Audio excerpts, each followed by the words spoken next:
नमस्कार, आप देख रहे हैं एनडीटीवी मध्य प्रदेश छत्तीसगढ़ और मैं हूं आपके साथ प्रीति चौहान। केंद्रीय कृषि मंत्री शिवराज सिंह चौहान के नकल वाले बयान पर मध्य प्रदेश कांग्रेस के चीफ जीतू पटवारी ने पलटवार किया। उन्होंने कहा है कि शिवराज जी बताएं कि किसानों और लाडली बहनों को धोखा क्यों दिया। जीतू पटवारी ने प्रदेश में कानून व्यवस्था को लेकर भी राज्य सरकार पर निशाना साधा। उन्होंने कहा कि मध्य प्रदेश में कानून का खौफ कम हो गया है। लाडली बहना से धोखा किया। आपने 3,000 की बात की थी उस बहन को देने की, उसको 1,200 रुपये दे रहे हैं और उसके पति को 5,000 रुपये का बिजली का बिल पीछे से दे रहे हैं।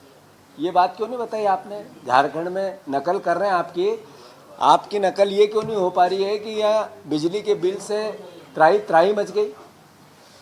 शिवराज जी जब बोलते हैं झूठ बोलते हैं और मैं मानता हूँ कि मैं उनसे समय मांग रहा हूँ।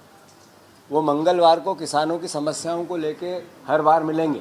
कल मंगलवार है, फिर मैं समय मांगूंगा।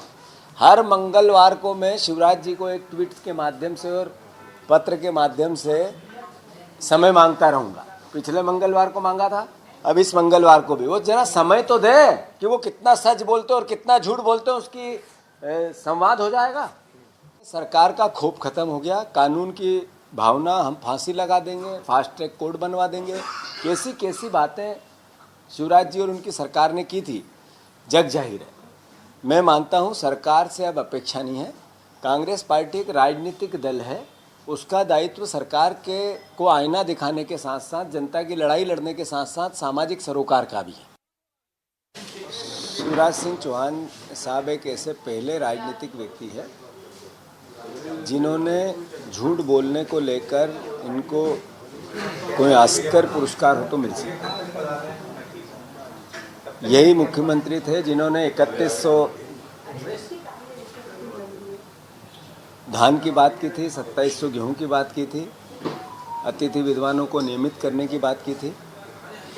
यही कृषि मंत्री है जिन्होंने यहाँ का वोट लेके पूरे देश की सबसे बड़े मंत्रालय कृषि विभाग में स्थापित हो गए, पर यहाँ 6,000 रुपये किसानों के बेटे जब मांग करते हैं तो मौन हो जाते हैं। शिवराज जी, आपको याद होगा जब कमलनाथ जी की सरकार थी तो ओला पाला गिरा, सोयाबीन समाप्त हो गई थी, तो आपने कहा 40,000 रुपये से कम का मुआवजा किसान सहन नहीं करेगा और हम लड़ाई लड़ेंगे, सड़क पे बैठेंगे। और फिर किसानों से पूछा था बैठोगे कि नहीं बैठोगे, तो किसानों को इस तरह से प्रेरित किया था।